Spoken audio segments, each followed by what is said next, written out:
নমস্কার, আমি বাবলা sir. নিউমন coaching ক্লাসে তোমাদের সকলকে স্বাগত জানাই।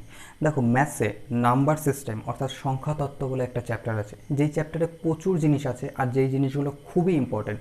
প্রত্যেকটা পরীক্ষাতে, যে কোনো পরীক্ষা হোক, হাই লেভেল, লো লেভেল, যেই লেভেলেরই পরীক্ষা হোক না কেন, প্রত্যেকটা পরীক্ষাতে নাম্বার সিস্টেমের উপর বেস করে 2 থেকে 3টে কোশ্চেন আসেই আসে।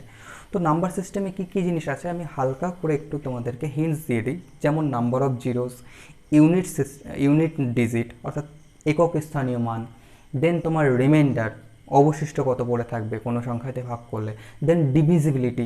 আর ডিভিজিবিলিটিটা খুবই ইম্পর্ট্যান্ট। ডিভিজিবিলিটি এমন একটা চ্যাপ্টার, যেই চ্যাপ্টার তুমি এটা পুরোপুরিভাবে, তোমার যদি কমপ্লিট নলেজ থাকে ডিভিজিবিলিটির, তাহলে তোমার কি করতে পারো, ভবিষ্যতে দেখা যাচ্ছে যে কোনো পরীক্ষাতে তুমি অঙ্ক না কষে ডিভিজিবিলিটির রুলস লাগিয়ে তুমি অঙ্ক সঠিক অ্যান্সার তুমি দিয়ে আসতে পারো। আর সেটা সবথেকে বেশি কার্যকারী, যেটা ডিভিজিবিলিটি সবথেকে বেশি যেই চ্যাপ্টারের উপরে এফেক্ট করে, সেটা হচ্ছে তোমার লসাগু গসাগু। আমি লসাগু গসাগু তোমাদের চ্যাপ্টার করিয়েছি এবং সেখানে তোমাদের ডিভিজিবিলিটি কীভাবে ইউজ হয় আমি তোমাদের হিন্টসও দিয়ে দিয়েছি। ঠিক আছে, আমি তোমাদের কোশ্চেন করাতে করাতে বলেছি, দেখো এই কোশ্চেনটা এইভাবে সলভ হয়ে যাচ্ছে। তো লসাগু গসাগুর 95% কোশ্চেন তোমার ডিভিজিবিলিটির উপরে বেস করে আরামসে হয়ে যায়। ইভেন অনুপাত সমানুপাতে যাবে, সেখানেও ডিভিজিবিলিটির উপরে বেস করে প্রচুর অঙ্ক আছে, যে অঙ্কগুলো তোমাকে খাতা কলমে করতেই হবে না, জাস্ট অঙ্ক পড়বে, ডিভিজিবিলিটি রুলস লাগাবে, অ্যান্সার করে চলে আসবে। দেখো, সঠিক উত্তর তোমার কিন্তু অপশানে দেওয়াই থাকে, তোমাকে সঠিক উত্তর বের করতে বলে না, সঠিক উত্তর তোমাকে অপশানে দেওয়াই থাকে। তাহলে সেই সঠিক উত্তর যদি অপশানে দেওয়াই থাকে, ডিভিজিবিলিটির রুলস লাগিয়ে আরামসে সেই সঠিক উত্তরটা বের করা যায়। ঠিক আছে, তো আজকে আমরা শিখব ডিভিজিবিলিটি কিভাবে কাজ করে বা ডিভিজিবিলিটির পুরো কনসেপ্টটা। দেখো, বইতে কিভাবে দেওয়া আছে 1 2 3 4 5 6 7 8 এইভাবে পরপর দেওয়া আছে, যেগুলো করতে গেলে কী হয়, অনেক সময় ব্রেন পাজেলড হয়ে যায়। ঠিক আছে, আমরা যখনই পড়ি, যখনই করতে যাই, পাজেলড হয়ে যায় যে আজ এখন এটা শিখলাম, খানিকক্ষণ পরে দেখি আরেকটা, অর্থাৎ 2-এর রুলস আলাদা, 3-এর রুলস আলাদা, 4-এর রুলস আলাদা, 5-এর আলাদা। তো এই যে রুলস আলাদা আলাদা হয়ে যায় যখন, তখনই কি হয়, ব্রেন মানে নিতে চায় না, তখন ব্রেন পাজেলড হয়ে যায়, তখন হেডেক মনে হয়, জিনিসগুলোকে বোঝ মনে হয়। তো এর একটা পদ্ধতি আছে, ডিভিজিবিলিটি শেখার একটা আলাদা পদ্ধতি আছে। সেই পদ্ধতিতে কিভাবে ডিভিজিবিলিটিটা শিখলে তোমার বাস্তবে সারা জন্মের জন্য তোমার কাছে মনে থাকবে, তোমার যেটা ব্রেনে পুরোপুরিভাবে গেঁথে যাবে, আমি সেইভাবে পদ্ধতিটা অ্যাপ্লাই করে আমি তোমাদের আজকে ডিভিজিবিলিটি জিনিসটাকে শেখাবো। ঠিক আছে, চলো কথা আর না বাড়িয়ে আমি ডিরেক্টলি তোমার কোশ্চেনে চলে আসি। দেখো, ডিভিজিবিলিটি যেটা আমি শিখবো, অর্থাৎ কোনো একটা সংখ্যা তোমার কোনো অঙ্ক দ্বারা ভাগ যায়, সেটা আমি কি করে বুঝবো। ধরো 1 2 3 4 5 6 7 8 9 11, তাহলে এই যে সংখ্যাগুলো আছে, এই সংখ্যা দ্বারা ভাগ যাবে কোনো একটা সংখ্যা, আমি কি করে বুঝবো এবং আমি কনফার্ম কি করে বলবো যে হ্যাঁ এই সংখ্যাটা ভাগ যাবে, এই সংখ্যাটা যাবে না। এই যে যে 2 3 4 5 6 7 8 9 11, এদের প্রত্যেকটার একটা আলাদা আলাদা নিয়ম আছে। সেই নিয়মটা যদি আমরা জানি, তাহলে আমরা শিখে যেতে পারবো যে এই নাম্বারটা আদৌ এই সংখ্যা দিয়ে ভাগ যাবে কি যাবে না। ঠিক আছে, তো আমি সেই পদ্ধতিটা তোমাদেরকে এখন শেখাবো, সেটা দেখো কি কোন স্টেপে আমি এগোই, সেই স্টেপগুলো তোমরা ফলো করবে। দেখো, তোমরা খাতা আর পেন নিয়ে বসবে, কারণ আমি প্রত্যেকটা জিনিস তোমাদের লেখাবো না, ডিভিজিবিলিটি আমি বলবো, তোমরা সেই জিনিসগুলো লিখে নেবে। ঠিক আছে, আমি এক্সাম্পল সহ দিয়ে আমি সব জিনিসকে এলাবোরেট করে দেবো, বাট তোমরা খাতা পেন নিয়ে বসবে, খাতা পেন নিয়ে বসে জিনিসগুলো আমি যেগুলো বলবো তোমরা সেইগুলোকে লিখে নেবে, নোট করে নেবে। ঠিক আছে, দেখো প্রথমে আমি লিখছি 2-এর পাওয়ার 1। তাহলে 2-এর পাওয়ার 1 মানে কি, 2-এর পাওয়ার 1 মানে 2, তাই তো। 2-এর পাওয়ার 1 মানে কি, 2-এর পাওয়ার 1 মানে 2। অর্থাৎ কোনো সংখ্যা, কোনো একটা n সংখ্যা 2 দ্বারা ভাগ যাবে কি করে বুঝবো, কোনো n সংখ্যা 2 দ্বারা ভাগ যাবে কি করে বুঝবো। ঠিক আছে, যদি সেই সংখ্যার শেষ অঙ্ক, অর্থাৎ একক স্থানীয় মান, যদি সেই সংখ্যার শেষ অঙ্ক বা একক স্থানীয় মান 2 দ্বারা ভাগ যায়, তাহলে সেই সংখ্যাটা পুরোপুরি 2 দ্বারা ভাগ যাবে। ক্লিয়ার জিনিসটা? যদি সেই সংখ্যার, অর্থাৎ একটা সংখ্যা তার শেষ অঙ্ক বা ইউনিট ডিজিট বা একক স্থানীয় মান যদি 2 দ্বারা ভাগ যায়, তাহলে তোমার সেই পুরো সংখ্যাটা 2 দ্বারা ভাগ যাবে। তাহলে শেষের কটা অঙ্ক? একটা অঙ্ক। ক্লিয়ার? শেষের একটা অঙ্ক। ইভেন যদি কোনো সংখ্যার শেষে শূন্য থাকে, একটা শূন্য, তাহলেও সেটা 2 দ্বারা ভাগ যাবে। ওকে, চলো দেখো 2 দ্বারা ভাগ ক্লিয়ার। এইবার করি 2 এর পাওয়ার 2। 2 এর পাওয়ার 2 মানে কি 4, অর্থাৎ কোনো সংখ্যার শেষ দুটো অঙ্ক যদি 4 দ্বারা ভাগ যায়, শেষ দুটো অঙ্ক যদি 4 দ্বারা ভাগ যায়, তাহলে সেই সংখ্যাটা 4 দ্বারা ভাগ যাবে, তাহলে সেই সংখ্যা পুরোপুরি 4 দ্বারা ভাগ যাবে। অথবা সেই সংখ্যার শেষে যদি দুটো শূন্য থাকে, তাহলেও সেই সংখ্যা 4 দ্বারা ভাগ যাবে। ক্লিয়ার জিনিসটা? দেখো আমি তোমাদের কনসেপ্টটা পুরোপুরি বলে দিচ্ছি, তোমরা কিন্তু লিখে নেবে কনসেপ্টগুলো, কারণ এই যে কনসেপ্টগুলো আমি তোমাদের বলছি এটা তোমরা হয়তো বইতেও পেয়ে যাবে, বাট বইয়ের ভাষা আর আমি যে ভাষাটা বলছি এটা খুব ইজি ভাষা, ইজি ল্যাঙ্গুয়েজ, এটা কোনো বইয়ের ভাষা না বা বইয়ের ল্যাঙ্গুয়েজ না, ঠিক আছে? তো চলো এর পরেরটাই যাই। 2 এর পাওয়ার যদি 3 হয় তার মান কত হবে? 8। 2 এর পাওয়ার 3 হলে মান কত হবে? 8। তাহলে কোনো সংখ্যার শেষের তিনটে অঙ্ক যদি 8 দ্বারা ভাগ যায়, তাহলে পুরো সংখ্যাটা 8 দ্বারা ভাগ যাবে। ক্লিয়ার? কোনো সংখ্যার শেষের তিনটে অঙ্ক যদি 8 দ্বারা ভাগ যায়, তাহলে পুরো সংখ্যাটা 8 দ্বারা ভাগ যাবে। অথবা যদি শেষে 3টে শূন্য থাকে, তাহলেও সংখ্যার শেষে যদি 3টে শূন্য থাকে, তাহলেও 8 দ্বারা ভাগ যাবে। আবার স্টেপ আরও এগোই। 2 এর পাওয়ার 4 সমান সমান কত হবে তাহলে? 16। অর্থাৎ কোনো সংখ্যার শেষের চারটে অঙ্ক যদি 16 দ্বারা ভাগ যায়, তাহলে সেই পুরো সংখ্যাটা 16 দ্বারা ভাগ যাবে। ক্লিয়ার? অথবা সংখ্যার শেষে যদি 4টে শূন্য থাকে, তাহলে সেই সংখ্যাটাও 16 দ্বারা ভাগ যাবে। দেখো তুমি কি করে মনে রাখবে? 2 এর পাওয়ার কত 1 সমান সমান 2, সরি 2 এর পাওয়ার কত সমান সমান 2? 2 এর পাওয়ার 1 সমান সমান 2, অর্থাৎ যদি সংখ্যার শেষের একটা অঙ্ক যদি ভাগ যায়, তাহলে সেটা 2 দ্বারা ভাগ যাবে, বা একটা শূন্য যদি থাকে। দেখো 2 এর পাওয়ার 2 মানে 4, অর্থাৎ 4 দ্বারা ভাগ করার নিয়ম কি? দুটো অঙ্ক যদি ভাগ যায় বা দুটো শূন্য থাকে। 2 এর পাওয়ার 3 মানে কি? 8, অর্থাৎ 3 রয়েছে, পাওয়ার ঘাত 3 রয়েছে, অর্থাৎ সংখ্যার শেষে 3টে অঙ্ক যদি 8 দ্বারা ভাগ যায়, তাহলে সেটা পুরোপুরি 8 দ্বারা ভাগ যাবে, আদারওয়াইজ যদি 3টে শূন্য থাকে। সংখ্যার পাওয়ার অর্থাৎ 2 এর পাওয়ার 4 বা 2 এর ঘাত 4 সমান সমান কত? 16, অর্থাৎ সংখ্যার শেষে 4 ঘাত অর্থাৎ 4টে অঙ্ক যদি 16 দ্বারা ভাগ যায়, তাহলে সেই সংখ্যা পুরোপুরি 16 দ্বারা ভাগ যাবে, বা যদি 4টে শূন্য থাকে, তাহলে সেটা 16 দ্বারা ভাগ যাবে। দেখো এইটা জেনারেলি আসে না পরীক্ষাতে, মেনলি যে 3টে আসে সেটা হচ্ছে এই 3টে। পরীক্ষাতে মেনলি যে 3টে আসে সেটা হচ্ছে এই 3টে, বাট এটা আমি তোমাদের বলে দিলাম। এরপরে তোমরা দেখো আরও নিজেরাই বের করতে পারবে, এখন আর তোমাদের বই লাগবে না। আমি যেই পদ্ধতিতে শেখাবো সেই পদ্ধতি তোমাদের ফার্দার আর বই লাগবে না। দেখো তুমি এবার নিজেরাই করতে পারবে। 2 এর পাওয়ার 5 হলে কত হবে? 32। 32 দ্বারা ভাগ করার নিয়ম কত হবে?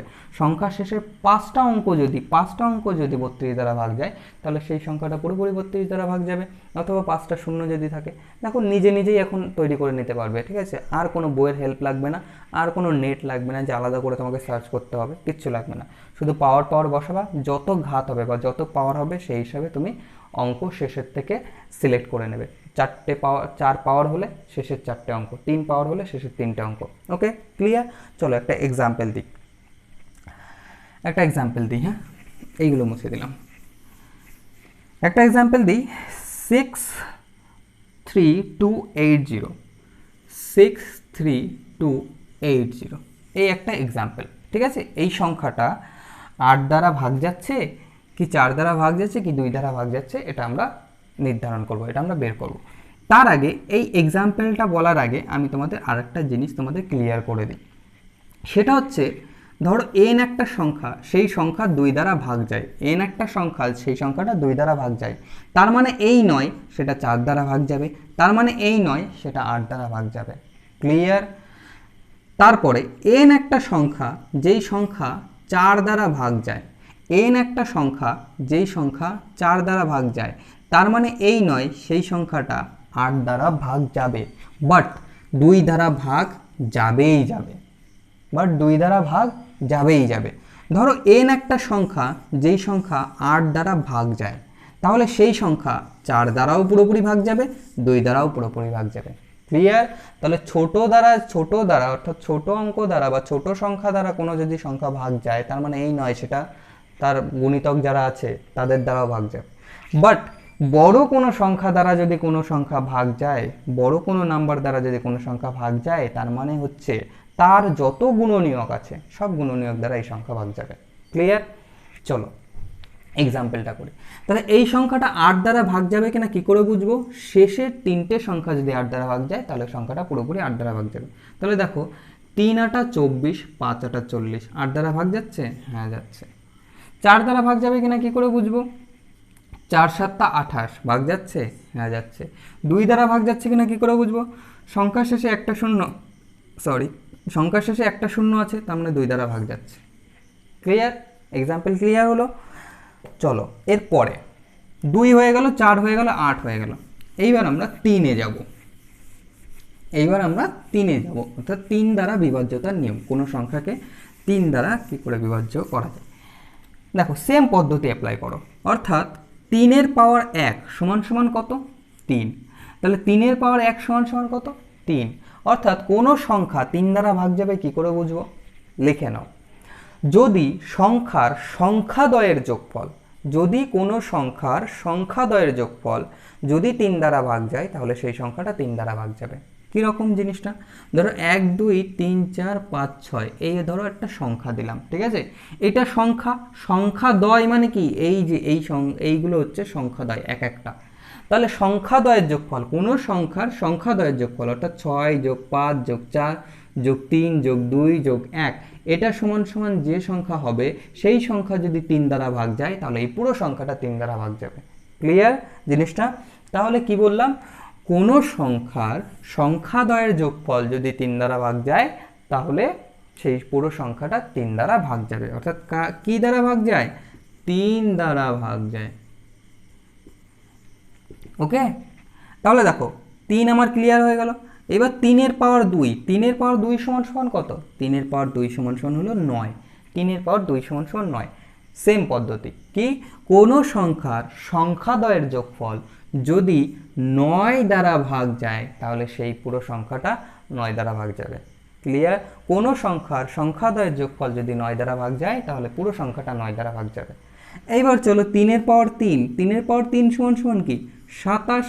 অর্থাৎ কোনো সংখ্যার সংখ্যাদ্বয়ের যোগফল যদি 27 দ্বারা ভাগ যায় তাহলে পুরো সংখ্যাটা 27 দ্বারা ভাগ যাবে। তাহলে এরপরে তুমি এক্সট্রা নিজে থেকেও বানাতে পারবে। 3-এর পাওয়ার 4 মানে কি? 81। তাহলে 81 দ্বারা কোনো সংখ্যা ভাগ যাওয়ার নিয়ম কি হবে? কোনো সংখ্যার সংখ্যাদ্বয়ের যোগফল যদি 81 দ্বারা ভাগ যায় তাহলে সেই সংখ্যাটা পুরোপুরি 81 দ্বারা ভাগ যাবে। ঠিক আছে? ক্লিয়ার? তাহলে এবার দেখো নিজের থেকেই তোমরা বানাতে পারবে, কোনো অসুবিধা হবে না, আর বই লাগবে না, আর কিছু লাগবে না। তুমি এই পদ্ধতি জেনে গেলে এবার নিজের থেকেই তৈরি করে নিতে পারবে। এইবার যে জিনিসটা আগে বলেছিলাম সেই জিনিসটা আরেকবার বলি।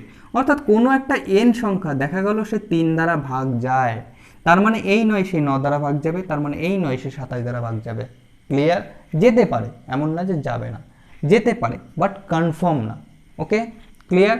চলো, কোনো একটা সংখ্যা সেই সংখ্যা 9 দ্বারা ভাগ যায়, তার মানে এই নয় যে সে 27 দ্বারা ভাগ যাবে, বাট কনফার্ম সে 3 দ্বারা ভাগ যাবেই যাবে। ক্লিয়ার? আরেকটা, কোনো একটা সংখ্যা যে 27 দ্বারা ভাগ যায় তার মানে কনফার্ম সে 9 দ্বারাও ভাগ যাবে আর কনফার্ম সে 3 দ্বারাও ভাগ যাবে। ক্লিয়ার জিনিসটা? ক্লিয়ার? চলো একটা এক্সাম্পল নিই। 9891, একটা এক্সাম্পল নিলাম। 9891 এই সংখ্যাটা আমি বের করব 3 দ্বারা ভাগ যায় কিনা, 9 দ্বারা ভাগ যায় কিনা, 27 দ্বারা ভাগ যায় কিনা। ঠিক আছে? তাহলে দেখো এইখানেও আরেকটা ভুল স্টুডেন্টরা করে, যেটা আমি বলবো যে এই ভুলটা আমার ভিডিও দেখার পরে আই থিঙ্ক যতজন আমার ভিডিওটা দেখবে তত স্টুডেন্ট আর জীবনে কোনোদিন এই ভুলটা করবে না। কি ভুল করে? সবাই ভুল করে এইগুলোকে যোগ করতে শুরু করে দেয়। সব থেকে বড় ভুল। কেন যোগ করতে শুরু করে দাও? এইখানে হচ্ছে সব থেকে বড় ভুল। না, যোগ করবে না। তুমি কি করবে? দেখো 3 9 দ্বারা 3কে 9 দিয়ে ভাগ, 3 দিয়ে 9কে ভাগ যায় তো? হ্যাঁ যায়, কেটে দাও। 3কে 9 দিয়ে ভাগ যায়, কেটে দাও। পড়ে থাকছে কত? 8 আর 1 9, তাহলে 8 আর 1 9, এও তো 3 দ্বারা ভাগ যায়, হ্যাঁ কেটে দাও। অর্থাৎ এই সংখ্যাটা পুরোপুরি 3 দ্বারা ভাগ যাবে। ক্লিয়ার? কেটে না দেবে, মাথায় টিক দিয়ে দেবে। কেটে না দাও, মাথায় টিক দিয়ে দেবে। ওকে, বাট যোগ করে বড় করতে যাবে না। যোগ করে বড় করতে যাবে না, বড় করলেই সেই ব্রড নিয়ম হয়ে যাচ্ছে, করতে যাবে না। তারপরে দেখো এই সংখ্যাটাই আবার নাও, এই সংখ্যাটাই আবার নাও, দেখো 9 দ্বারা ভাগ যায় কিনা। তাহলে 9কে 9 দিয়ে ভাগ যায়, কেটে দিলাম। 9কে 9 দিয়ে ভাগ যায়, কেটে দিলাম। 8 আর 1 কত হয়? 9, তার মানে 9 দিয়ে ভাগ যাচ্ছে। ওকে, 9 দ্বারাও ভাগ যাবে। তাহলে 3 দ্বারাও ভাগ গেল, 9 দ্বারাও ভাগ গেল। এইবার 27 দ্বারা দেখি। তাহলে 27 দ্বারা সেম নাম্বারেই দেখি। দেখো 27 দিয়ে ভাগ করতে গেলে তোমাকে এবার যোগ করে দিতে হবে, তাহলে 9 আর 9 18, আর এই 8 আর 1 9, 3 9 27, তাহলে এটা 27 দিয়ে ভাগ যাচ্ছে, ব্যাস এ 27 দিয়েও ভাগ যাবে। ক্লিয়ার, জিনিসটা বোঝা গেল? তাহলে চলো পরে যাই। দেখো আমরা কি কি করে নিলাম, তাহলে 2 করে নিলাম, 3 করে নিলাম, 4 করে নিলাম, এইবার 5 বাকি রয়েছে, তাহলে 5টা শিখে নিই। 5টা খুবই ইজি, প্রচুর ইজি। দেখো 5 দ্বারা কোনো সংখ্যা ভাগ যাওয়ার নিয়ম, 5 দ্বারা কোনো সংখ্যার ভাগ যাওয়ার নিয়ম, কোনো সংখ্যার শেষে যদি 0 অথবা 5 থাকে সেই সংখ্যা 5 দ্বারা ভাগ যাবে। তাহলে কি বললাম, কোনো সংখ্যার শেষে একক স্থানীয় মানে বা শেষে যদি 0 অথবা 5 থাকে তাহলে সেই পুরো সংখ্যাটা 5 দ্বারা ভাগ যাবে। ঠিক আছে, তাহলে একটা এক্সাম্পল নিই, 236, এটা কি 5 দ্বারা ভাগ যাবে? যাবে না। কেন? শেষে 0ও নেই, 5ও নেই। বাট একটা 0 যদি পাতিয়ে দিই, হ্যাঁ ভাগ যাবে, কারণ শেষে 0 আছে। তারপরে যদি একটা 5 পাতিয়ে দিই, হ্যাঁ ভাগ যাবে, শেষে 5 আছে। ওকে, ক্লিয়ার জিনিসটা? চলো 5 দ্বারা কমপ্লিট। 6 দ্বারা কোনো সংখ্যা ভাগ যাওয়ার নিয়ম, দেখো 6 দ্বারা ভাগ যাওয়ার নিয়ম হচ্ছে যে এমন কিছু কিছু সংখ্যা আছে, যেমন 6, যেমন 12, যেমন 18, ঠিক আছে, যেমন 24, এই যে কিছু কিছু সংখ্যা আছে যেই সংখ্যাগুলোকে তোমার ভাগ করার আলাদা করে পদ্ধতি বা নিয়ম নেই। একদম যে নেই তাই বলবো না, আছে, বাট সেটা কি হয়ে যাবে, হার্ড হয়ে যাবে, টিপিক্যাল হয়ে যাবে। তুমি কি করবে, এই সংখ্যাগুলোকে পরস্পর মৌলিক সংখ্যায় ভাঙবে। পরস্পর মৌলিক সংখ্যা মানে এমন দুটো সংখ্যা যেই সংখ্যার গসাগু হবে 1। ঠিক আছে, পরস্পর দুটো মৌলিক সংখ্যায় ভাঙবে এবং তাদের গুণফল যেন এটা হয়। অর্থাৎ দেখো 6কে আমি কি দ্বারা ভাঙতে পারি, 2 গুণ 3 ভাঙতে পারি, 3 দুগুণে 6, আর এরা একে অপরে পরস্পর মৌলিক। অর্থাৎ 6 দ্বারা কোনো সংখ্যা ভাগ যাবে, তার নিয়ম কি, যদি কোনো সংখ্যা 2 ও 3 উভয় দ্বারা ভাগ যায় তাহলে সেই সংখ্যাটা 6 দ্বারা ভাগ যাবে। এবার অনেকে বলে যে একটা দিয়ে পারছি না, দুটো দিয়ে দেখবো, প্রচুর বড় হয়ে যাবে। আরে বড় কি জন্য হবে, 2 দিয়ে ভাগ যায়, সেই নিয়মটা কি? দেখো বেসিক নিয়ম যেটা আমি শিখিয়েছি সেটা কি, যে শেষের ইউনিট সংখ্যা বা একক স্থানীয় মান যদি 2 দ্বারা ভাগ যায় তাহলে সংখ্যাটা পুরোপুরি 2 দ্বারা ভাগ যাবে, বা যদি 0 থাকে। তার মানে কি, 2 দ্বারা ভাগ যাওয়ার নিয়মের মানে হচ্ছে কোনো জোড় সংখ্যা থাকলেই সে 2 দ্বারা ভাগ যাবে, তাই তো? এর মানেই তো তাই, কোনো জোড় সংখ্যা হলেই সে 2 দ্বারা ভাগ যাবে। দেখো 2 দ্বারা কি কি ভাগ যায়, 2 দ্বারা 0 ভাগ যাচ্ছে, 2 ভাগ যাচ্ছে, 4 ভাগ যাচ্ছে, 6 যাচ্ছে, 8 যাচ্ছে। তাহলে এই সংখ্যাগুলো তো জোড় সংখ্যা তৈরি করে না, কোনো একটা সংখ্যা শেষে যদি এই সংখ্যাগুলো থাকে এটা জোড় সংখ্যা তৈরি করে। অর্থাৎ জোড় সংখ্যা দেখলেই আমি বুঝে যাব সেই সংখ্যা 2 দিয়ে ভাগ যাবে। তাহলে একটা দেখো, ওটা চোখে জাস্ট নিমেষের মধ্যে দেখেই ওটা বাদ হয়ে যাচ্ছে, ওটা বোঝা যাচ্ছে যে কোন সংখ্যা ভাগ যাবে কোনটা যাবে না। 3 দ্বারা ভাগ করার নিয়ম আমি শিখিয়ে দিয়েছি, যে 3 দ্বারা কোনো সংখ্যা ভাগ যাবে কি করে বুঝবো, সংখ্যা দ্বয়ের যোগফল যদি 3 দ্বারা ভাগ যায় তাহলে পুরো সংখ্যাটা 3 দ্বারা ভাগ যাবে। ক্লিয়ার? ওকে, তাহলে 6 দ্বারা ভাগ যাওয়ার নিয়ম কি, কোনো সংখ্যা যদি 2 ও 3 দ্বারা উভয় সংখ্যা দ্বারা ভাগ যায় তাহলে সেই সংখ্যা তোমার 6 দ্বারা ভাগ যাবে। সেরকম 12 কি হবে, 12 3 আর 4 হবে, 3 আর 4 পরস্পর মৌলিক সংখ্যা, আর 3 4 গুণ করলে 12 হয়। 18 কি হবে, 18 2 আর 9 হবে, 9 দুগুণে 18 পরস্পর মৌলিক। 24 কি হবে, 24 3 আর 8 দ্বারা হবে। এরকম যদি বলি 88 কি হবে, 88 কি হবে 8 আর 11 দ্বারা। এরকম যদি বলি তোমার 72 কি হবে, 72 হবে 8 আর 9 দ্বারা। ঠিক আছে, ক্লিয়ার? জিনিসগুলো বুঝতে পারছো? তাহলে কিছু কিছু সংখ্যার এরকমভাবে তোমাকে ভেঙে নিতে হবে, অর্থাৎ যে কটা শেখাবো এর মধ্যেই সব কটা চলে আসবে, ভয় নেই, এর বাইরে আসবে না। অর্থাৎ এই যে 24 ধরো আমি শেখাবো না, বাট তুমি 3 আর 8 তো আমি অলরেডি শিখিয়ে দিয়েছি, তাহলে 3 আর 8 পেয়ে গেছো। দেখো 6 আমি শেখাবো না, বাট 2 আর 3 তো আমি শিখিয়ে দিয়েছি। 12 আমি শেখাবো না, 3 আর 4 তো শিখিয়ে দিয়েছি। তো এর মধ্যেই সব পেয়ে যাবে, বাইরে যাবে না। চলো 6 দ্বারা আমার বোঝা হয়ে গেল। দেন চলে আসি 7 দ্বারা, যেটা খুব ইম্পর্টেন্ট। 7, 9 আর 11 খুব ইম্পর্টেন্ট, যার মধ্যে 9 আমি শিখিয়ে দিয়েছি। 7 দ্বারা দেখো 7-এর দুখানা তোমার স্টেপ আছে, 7-এর দুটো তোমার রুলস আছে। তো 7 দ্বারা ভাগ করার তোমার কটা রুলস বললাম, দুটো রুলস আছে। প্রথম রুলস বলি, যদি সংখ্যা ছোট হয়, 7 দ্বারা ভাগ যাওয়ার নিয়ম হচ্ছে যে একটা সংখ্যার একক স্থানীয় মানকে 2 দিয়ে গুণ করতে হবে, গুণ করে বাকি সংখ্যার সাথে বিয়োগ করে দিতে হবে। বিয়োগ করে দেখতে হবে যদি 7 দ্বারা ভাগ যায় তাহলে সেই সংখ্যাটা 7 দ্বারা ভাগ যাবে। একটা এক্সাম্পল নিয়ে দেখি, 2389, এটা ধরো এক্সাম্পল নিলাম 2389। ওকে, তাহলে এই সংখ্যাটা কি বললাম, শেষের একক স্থানীয় মানের সাথে 2 গুণ করো, 9 দুগুণী কত হচ্ছে 18, এই সামনের যেটুকু পড়ে আছে তার সাথে বাদ দিয়ে দাও, অর্থাৎ এটা হয়ে যাচ্ছে 0, এটা বিয়োগ করলে কত হয় এটা বিয়োগ করলে হচ্ছে 2, এখানে কত হচ্ছে 2। তাহলে দেখো শূন্য আউট হয়ে যাবে, শূন্যর কোনো ভ্যালু নেই। 7 দিয়ে আমি ভাগ করতে যাব, আমার যত ছোট আমি সংখ্যা নিয়ে আসতে পারি। তাহলে 7 দিয়ে কি এটা ভাগ যাচ্ছে? ভাগ যাচ্ছে না, অর্থাৎ এই সংখ্যা 7 দিয়ে ভাগ যাবে না। চলো আর একটা সংখ্যা নিই, এরকমই নিই, ঠিক আছে, সেম জিনিস টাইপেরই নিই। এই আমি একটা সংখ্যা নিলাম, তাহলে আমি কি করব, শেষের সংখ্যার সাথে 2 গুণ করব। কত হচ্ছে 9 দুগুণী 18, সামনের সংখ্যার সাথে বাদ দিয়ে দেবো, অর্থাৎ কত হচ্ছে 0, এখানে কত হচ্ছে 2, এখানে কত হচ্ছে 4, শূন্যর কোনো দাম নেই, অর্থাৎ 42। এটা কি 7 দ্বারা ভাগ যায়? হ্যাঁ যায়, অর্থাৎ এই সংখ্যাটা পুরোপুরি 7 দ্বারা ভাগ যাবে। ওকে, ক্লিয়ার জিনিসটা? তাহলে 7 দ্বারা ভাগ যাওয়ার ফার্স্ট নিয়ম কি বললাম, যে কোনো সংখ্যার শেষের একক স্থানীয় মানকে 2 দিয়ে গুণ করতে হবে, যা হবে সেটা সামনের সংখ্যার সাথে বিয়োগ করে দিতে হবে। বিয়োগ করে যেই সংখ্যা পাবো সেই সংখ্যা যদি 7 দ্বারা ভাগ যায়, তাহলে এই সংখ্যাটা পুরোপুরি 7 দ্বারা ভাগ যাবে। আর একটা নিয়ম বলি, যেটা হচ্ছে কি, যখন তোমার সংখ্যা দেখা গেল 5 সংখ্যা হয়ে গেল, 6 সংখ্যা হয়ে গেল, 7, 8 এরকম সংখ্যা হয়ে গেল, তখন সংখ্যাটা বড় হয়ে গেল, তখন স্টেপ কি 4-5টা স্টেপ হয়ে যাবে। অত সময় আছে নাকি? অত স্টেপ করার সময় আছে? সময় নেই। তাহলে তার জন্য একটা নিয়ম আছে, সেই নিয়মটা তোমাকে বলি। ধরো আমি একটা এক্সাম্পল নিলাম, 24,231, 24,231। ধরো আমি এই একটা এক্সাম্পল নিলাম, 24,231। এই সংখ্যাটা 7 দিয়ে ভাগ যায় কিনা আমি দেখবো। তাহলে দেখো 5খানা আমার এর ভিতরে অঙ্ক আছে, 5খানা অঙ্ক আছে, মানে স্টেপটা একটু বড় হবে, ঠিক আছে, ছোট না হোক, একটু বড় হবে। তাহলে দেখো আমাকে কি করতে হবে, করণীয়টা কি, রাইট সাইড থেকে 3টে করে তোমাকে অঙ্ক ডিভাইড করে দিতে হবে, 3টে করে অঙ্ক ডিভাইড করে দিতে হবে। এবার এখানে 3টে আছে, এখানে 2টো আছে, কোনো অসুবিধা নেই, 2টো আছে তো ভালো, ক্যালকুলেশন আরও শর্ট হয়ে গেল, ছোট হয়ে গেল। তাহলে এখানে 2টো আছে, 2টোই নাও, বাট রাইট সাইড থেকে তুমি 3টে করে আসবে, সেখানে 2টো থাকুক যাই থাকুক কোনো অসুবিধা নেই, ঠিক আছে। তাহলে রাইট সাইড থেকে 3টে করে নিলে একটা বাদে আর একটার কী করে দেবে, মাইনাস করে দেবে, অর্থাৎ এটার সাথে এটার মাইনাস করে দাও। মাইনাস যদি 24 করো তাহলে কত পড়ে থাকে, এখানে পড়ে থাকে 7, এখানে 0, আর এটা কত 2, তাই তো, এত হয়। তাহলে এইটা দেখো, এই সংখ্যাটা তোমার 7 দিয়ে ভাগ যাচ্ছে কিনা। 7 দুগুণী 14, কত হচ্ছে তোমার, না ভাগ যাচ্ছে না, তাই তো, ভাগ যাচ্ছে কি, ভাগ যাচ্ছে না। 7 দুগুণী 14, এদিকে পড়ে থাকছে তোমার 67, তাহলে 67 7 দিয়ে যায়, 7 দিয়ে যায় না, 7 নং 63, অর্থাৎ এই সংখ্যাটা তোমার 7 দিয়ে ভাগ যায় না। চলো আর একটা এক্সাম্পল নিই, যেটা 7 দিয়ে ভাগ যাবে এমন একটা এক্সাম্পল নিই। ধরো আমি নিলাম তোমার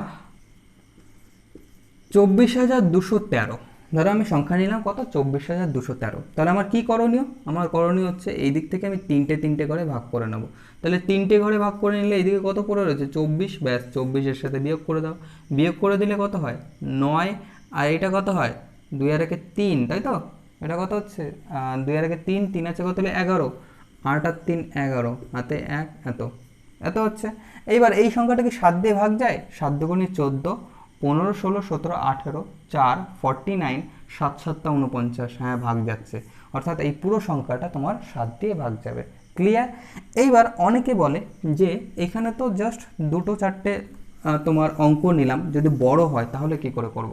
ধরো একটা বড়, আমি জাস্ট তোমাকে এক্সাম্পল দিয়ে দিচ্ছি, সময় খুব কম, আমি করিয়ে দেবো না, বাট আমাকে বুঝিয়ে দিচ্ছি। ধরো একটা সংখ্যা নিলাম 2 6 4 3 8 9 1 3 2, তাহলে এত বড় একটা সংখ্যা নিলাম, ধরো একটা সংখ্যা কমিয়ে দিলাম এর থেকে, ব্যাস এই, ঠিক আছে। তাহলে তোমার কি করণীয়, এইখান থেকে 3টে করে ভাগ করে নাও এই দিক থেকে, তাহলে এই একটা পড়ে থাকলো। তাহলে এইবার এইটা বাদে এইটাকে করবে যোগ, এইটা বাদে এইটাকে করবে যোগ, তার সাথে এইটাকে করে দেবে বিয়োগ, ঠিক আছে। ধরো আরও সংখ্যা বাড়িয়ে দিলাম তোমার, ধরো আরও সংখ্যা বাড়িয়ে দিলাম 5 7 8 9 6, ধরো আরও সংখ্যা বাড়িয়ে দিলাম। তাহলে কি করণীয় তোমার, এই যে তুমি 3টে করে ভাগ করবে, 3টে করে ভাগ করার পরে তোমার একটা বাদে একটাকে করবে যোগ, অর্থাৎ এইটার সাথে এইটাকে করবে যোগ, এইটার সাথে এইটাকে করবে যোগ, ঠিক আছে, এটার সাথে এইটাকে করবে যোগ, যা রেজাল্ট আসবে রেজাল্টকে বিয়োগ করবে, বিয়োগ করে যদি 7 দিয়ে ভাগ যায় তাহলে সেই পুরো সংখ্যাটা কী হবে, 7 দিয়ে ভাগ যাবে। ক্লিয়ার? জিনিসটা বোঝা গেল? চলো 7 দিয়ে কমপ্লিট হয়ে গেল, 8 দিয়ে কমপ্লিট হয়ে গেছে, 9 দিয়ে কমপ্লিট হয়ে গেছে, 10 দিয়ে তো আমরা সবাই জানি কোনো সংখ্যা শেষে যদি একটা শূন্য থাকে তাহলে সেই সংখ্যা 10 দিয়ে ভাগ যাবে, দুটো থাকলে তো আরও ভালো, কোনো অসুবিধা নেই, মিনিমাম একটা থাকলেই 10 দিয়ে ভাগ যাবে। 11 দিয়ে আমরা শিখি, 11 দিয়ে খুব ইম্পর্টেন্ট, এটাকে তো স্টার মেরে রাখবে, যে কোনো পরীক্ষায় আসেই আসে। তাহলে 11 দিয়ে ভাগ করার নিয়ম কি, 11 দিয়ে ভাগ করার নিয়ম হচ্ছে, দেখো একটা সংখ্যার মধ্যে বেজোড় স্থানীয় মান থাকে, জোড় স্থানীয় মান থাকে, তাই তো, বেজোড় স্থান থাকে, জোড় স্থান থাকে। তাহলে তুমি কি করবে, জাস্ট আমি ব্র্যাকেট দিয়ে তোমাকে জিনিসগুলো বলে দিচ্ছি, তুমি লিখে নেবে। বেজোড় স্থানীয় মানের যোগফল মাইনাস জোড় স্থানীয় মানের যোগফল। তাহলে কি বললাম, বেজোড় স্থানীয় মানের যোগফল মাইনাস জোড় স্থানীয় মানের যোগফল। ক্লিয়ার? বেজোড় স্থানীয় মানের যোগফল মাইনাস জোড় স্থানীয় মানের যোগফল যদি 0 অথবা 11 বা 11-র গুণিতক হয় তাহলে সেই সংখ্যাটা 11 দ্বারা ভাগ যাবে। ক্লিয়ার? বেজোড় স্থানীয় মানের যোগফল মাইনাস জোড় স্থানীয় মানের যোগফল যদি 0 অথবা 11 বা 11-র গুণিতক হয় তাহলে সেই সংখ্যাটা 11 দ্বারা ভাগ যাবে। ঠিক আছে, একটা এক্সাম্পল নিয়ে করি। 45 33 782, 45 33 782। ঠিক আছে, তাহলে বেজোড় স্থানীয় মানগুলো কোনগুলো? 4 3 7 2, এগুলো হচ্ছে বেজোড় স্থানীয় মান। তাহলে এদের যোগ করে দাও, অর্থাৎ 4 আর 3 7, 7 আর 7 14 আর 2 16। ঠিক আছে, এইবার মাইনাস জোড় স্থানীয় মানের যোগফল 5 আর 3 8, 8 আর 8 16 সমান সমান কত? 0। তাহলে এই সংখ্যাটা কি হবে? 11 দ্বারা ভাগ যাবে। ক্লিয়ার? ব্যাস, এরই সাথে তোমাদের বিভাজ্যতা পুরো কমপ্লিট। এই যেটুকু করিয়েছি এইটুকুর মধ্যেই তোমরা যে কোনো পরীক্ষাতে আরামসে পেয়ে যাবে। ঠিক আছে, এর বাইরে পাবে না, এর বাইরে আসবেও না। তো তোমরা এই ভিডিওটা কেমন লাগলো তোমাদের প্লিজ আমাকে কমেন্ট করে জানিও। যদি ভালো লাগে তোমরা অবশ্যই লাইক করো। ঠিক আছে, অ্যান্ড আমার চ্যানেলটিকে সাবস্ক্রাইব করে দিও, আর পাশে বেল আইকন রয়েছে সেটাকে প্রেস করে দিও। দেখো কোনো রকম অসুবিধা হলে কমেন্টে তোমরা জানিয়ে দিও। কমেন্টে না পারো তোমরা আমার হোয়াটসঅ্যাপ নম্বর, ফোন নাম্বার রয়েছে, তোমরা আমাকে হোয়াটসঅ্যাপ করেও জানিয়ে দিতে পারো। তাছাড়া আমার বাড়ি বনগাঁতে, যদি বনগাঁর আশেপাশে কোনো স্টুডেন্ট থাকো, দত্তবলিয়া, বগুলা, ঠিক আছে, বাগদা, এইসব আশেপাশে যদি কোনো স্টুডেন্ট থাকো, তারা যদি চাও আমার কাছে পড়তে আসবে, তোমরা আমার কাছে পড়তে আসতে পারো। তার জন্য আমার ফোন নাম্বার এখানে রয়েছে। আমি বাড়িতে কোচিং করাই, বাড়িতে ব্যাচ আছে আমার, তো আমি সেখানে সমস্ত জিনিস এলাবোরেট করে তাদের দেখিয়ে দিই, তাদের বোঝাই। দেখো অনলাইনে কি একটা স্বল্প টাইমের মধ্যে আমার সব জিনিসকে কভার করতে হয়, আর অফলাইনে অর্থাৎ সামনাসামনি বসে সেখানে প্রচুর টাইম দেওয়া যায়, এবং যতক্ষণ না তারা ক্লিয়ার হয় ততক্ষণ আমাকে সেই জিনিসগুলোকে এলাবোরেট করে বলতে হয়। তো অনলাইনে আমি কি তোমাদের সাথে ফেস টু ফেস হতে পারছি না, বুঝতে পারছি না তোমরা কতটা বুঝতে পারছো, কতটা নিতে পারছো, যার জন্য তোমরা আমাকে কমেন্ট করে অবশ্যই জানিও। আর অফলাইনে যদি কেউ পড়তে চায় তো ফোন করে আসতে পারো। ঠিক আছে, সবাই ভালো থেকো, নমস্কার।